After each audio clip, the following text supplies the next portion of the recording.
keputusan yang diambil adalah keputusan yang terbaik saat itu. Yang kedua, keputusan yang diambil idealnya harus memegang istilah namanya ekologis. Ekologis. Ekologis itu di dalam NLP kita sebutnya adalah win, win, dan win.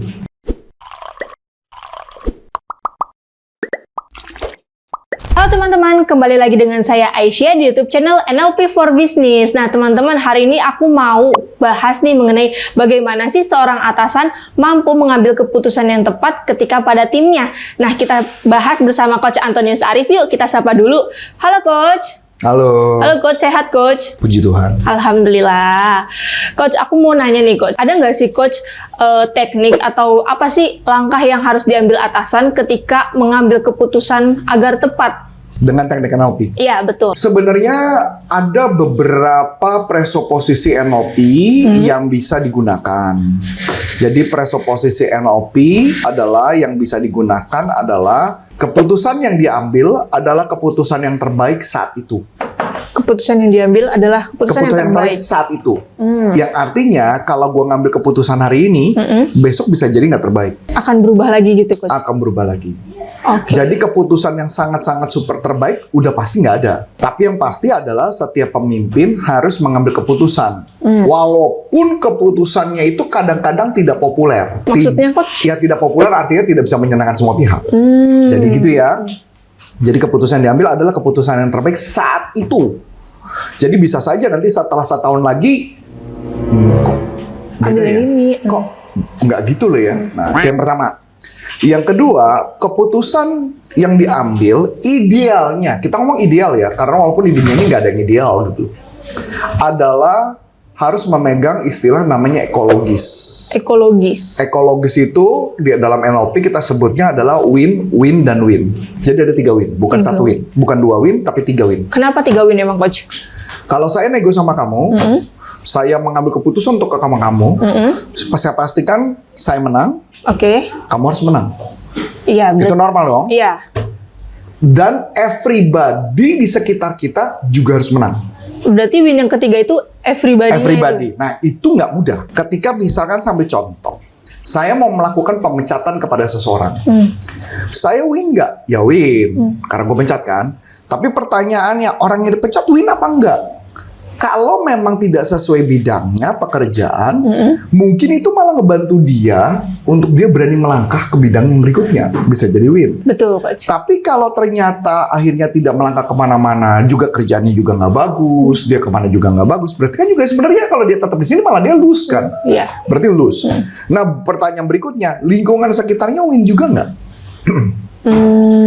Kalau lingkungan sekitarnya juga dengan dia tidak ada, misalnya, ternyata lingkungannya malah bertumbuh, ya berarti kan orang ini penghalang. Iya, menjadi penghambat gitu ya. Malah jadi penghambat, makanya berarti kan artinya win. 3 hal. Begitu juga di dalam NLP ketika kita bekerja, kita juga harus mempunyai prinsip yang sama. Saya sebagai perusahaan juga win, karyawan sebagai karyawan juga win, dan karyawan melakukan kepada orang lain juga win. Jangan sampai perusahaan mengeluarkan gaji kepada karyawan, tapi karyawan tidak melakukan pekerjaan sebagaimana mestinya, berarti dia win nggak? Enggak. Perusahaan berarti lose. Yang win karyawannya, tapi yang lose perusahaannya. Customer lose juga, bisa jadi nggak closing kan, atau nggak bisa jadi. Nah, artinya semua 3 itu hal itu menjadi sebuah bagian penting. Nah, itu dari 3 ya. Nah, kemudian pertanyaan berikutnya, teknik apa lagi yang bisa kita gunakan di dalam NLP ketika kita mau memutuskan? Kalau NLP paling suka mengambil keputusan itu berdasarkan yang namanya hierarchy of criteria. Hierarchy of criteria. Itu bahasa apa Coach? Hierarchy of criteria artinya kita ditanya apa nilai-nilai yang paling penting buat perusahaan dalam memutuskan karyawan itu bekerja sama kita atau enggak. Kalau misalkan berkaitan dengan pemecatan. Atau kalau dalam bisnis, nilai-nilai apa yang paling penting buat perusahaan dalam bekerja sama. Kan tergantung konteksnya apa nih? Konteksnya, ya tujuannya juga nggak sih Coach? Tujuannya apa? Jadi balik lagi, misalkan saya ambil contoh, ketika saya anggaplah saya harus memutuskan perlu expand bisnis baru atau enggak. Misalnya contoh, saya harus expand bisnis baru atau enggak. Nah kemudian saya ditanya kan, apa kriteria yang paling penting buat saya dalam memutuskan bahwa bisnis ini bisa berkembang. Maka kalau saya ditanya, kriteria yang paling penting buat saya yang pertama adalah profit, yang kedua adalah orang-orangnya juga bertumbuh, yang ketiga juga adalah orang yang sama-sama mau diajak lari. Maka itu jadi dasar keputusan saya. Kemudian kalau ditanya, ini ada bisnis baru, mau dijalanin. Pertanyaan saya, untung atau enggak? Kalau bisnis itu nggak untung, Nggak dijalanin. Saya melihat untung bukan melihatnya jangka pendek. Tapi jangka panjang. Jangka panjang. Karena saya percaya setiap bisnis itu paling nggak mesti dibiarkan hidup itu kurang lebih sekitar 2 tahun. Menurut saya, kacamata saya. Tapi kalau dulu saya kerja di beberapa perusahaan, enggak. Ada yang dalam waktu 1 tahun langsung di-kill ada. Oh. Ya, tapi kalau buat saya gini ya, mungkin dasar pemikiran mereka juga nggak salah. Misalnya contoh ya, 1 tahun terus mereka ada nyuntik dana, nyuntik dana dalam waktu 1 tahun nggak bertumbuh, ya dibunuh-bunuh aja langsung. Makanya kan kalau kita lihat banyak perusahaan-perusahaan startup, mereka menggaji karyawan gede-gede, karena suntikan dana, dia berharap dalam waktu 1 tahun Akan sudah balik modal minimal, atau bukan usah balik modal ya, atau minimal sudah ke arah akan balik modal.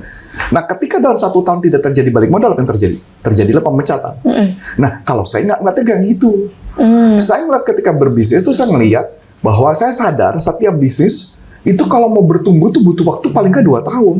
Minimal itu, Coach. Menurut saya, yang sampai dengan asumsi ya 2 tahun itu boleh dari 0 sampai jadi, sampai barangnya jadi itu mesti 2 tahun.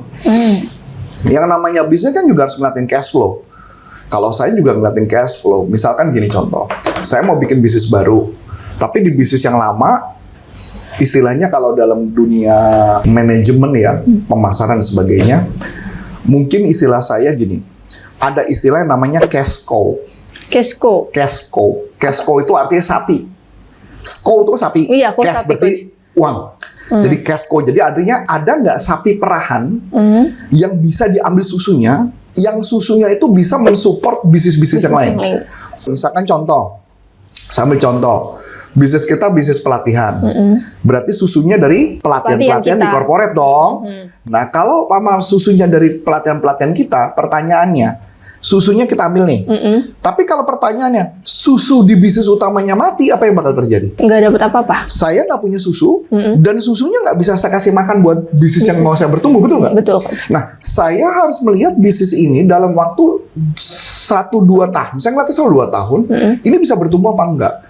Bedanya gini ya, kalau saya tuh punya prinsip itu kayak modelnya Stockdale Paradox gitu ya. Stockdale Paradox itu adalah diambil dari James Stockdale. Ini ilmu stoisme banget, tapi NLP banget menurut saya. Dia mengatakan, kan banyak orang mengatakan bahwa kita harus positive thinking. Saya nggak terus setuju. Ada juga orang mengatakan negative thinking. Saya juga nggak setuju. Kalau Coach Arif setujunya Nah, kalau saya setujunya adalah Stockdale Paradox tadi. Stockdale Paradox dia mengatakan bahwa kalau kita mau menang dari sebuah bisnis, dan bahkan ini ditulis dalam bukunya Good to Great, Jim Collins, itu adalah rahasia kenapa perusahaan bisa bertahan puluhan tahun dan sampai gede. Salah satunya memakai konsep Stockdale Paradox. Stockdale Paradox itu hanya melihat segala sesuatu ke depannya itu dia harus meyakini dia menang. harus yakin kalau dia harus meyakini itu bisnisnya bakal menang. Bisnisnya bakal sukses. Yang jadi masalah adalah ketika saya memutuskan sebuah bisnis, saya bisa ngelihat nggak bisnis ini bakal bertumbuh dalam waktu 2 tahun ke depan, 5 tahun ke depan, 10 tahun depan, 15-20 tahun ke depan.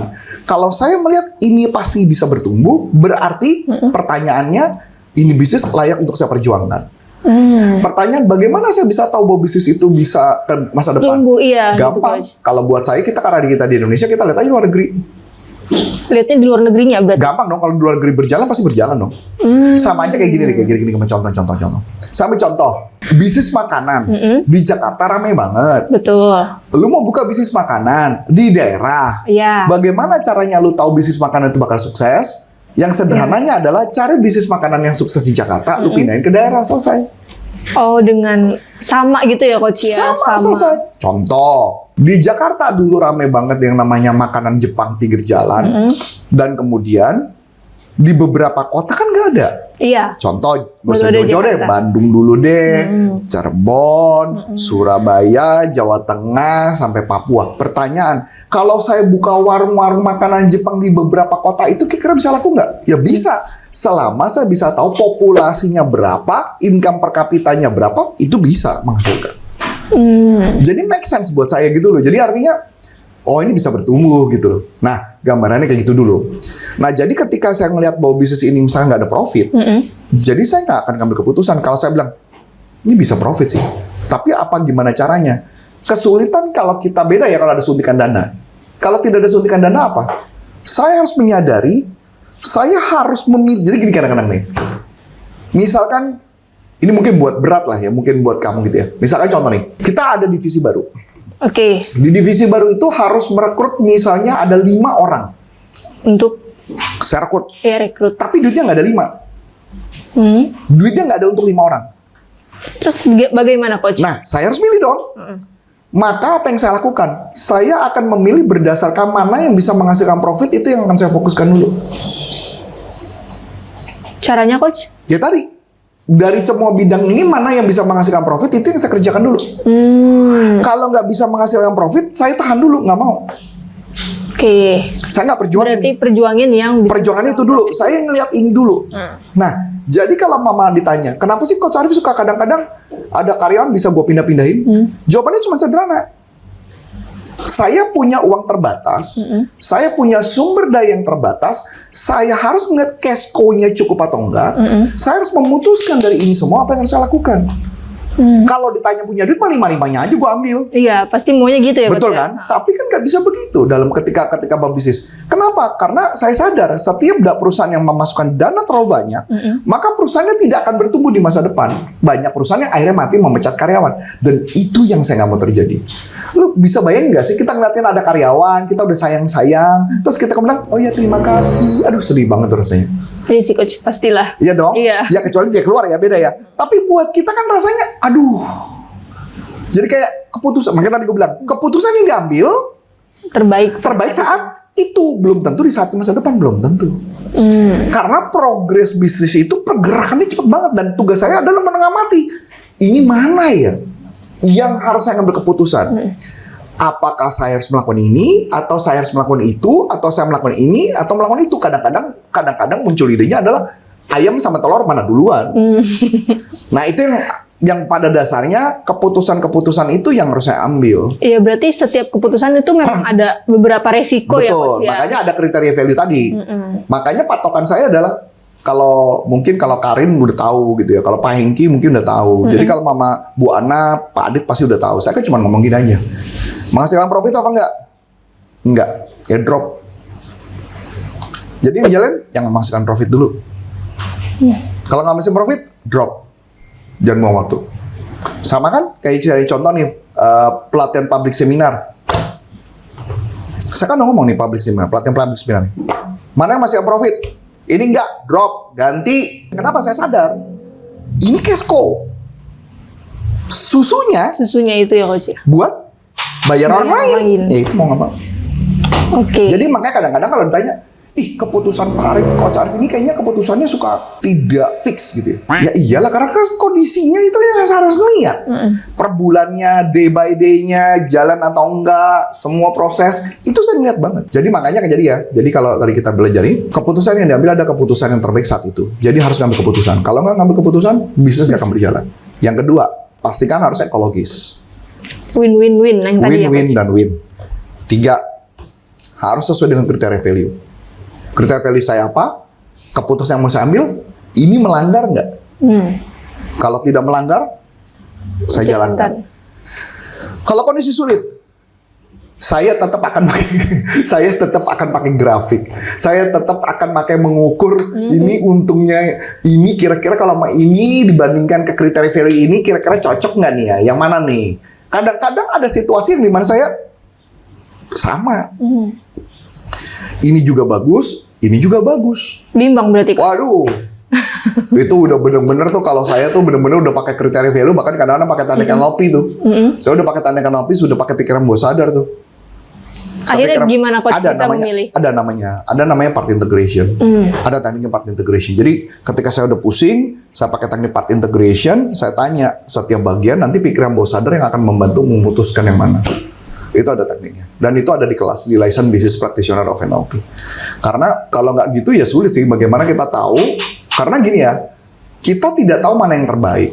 Tapi kan pikiran bawah sadar kita, itu lebih pintar daripada kita, karena dia udah menyimpan informasi sekian lama, yang dimana mungkin otak sadar saya nggak sadar, nggak ngeh.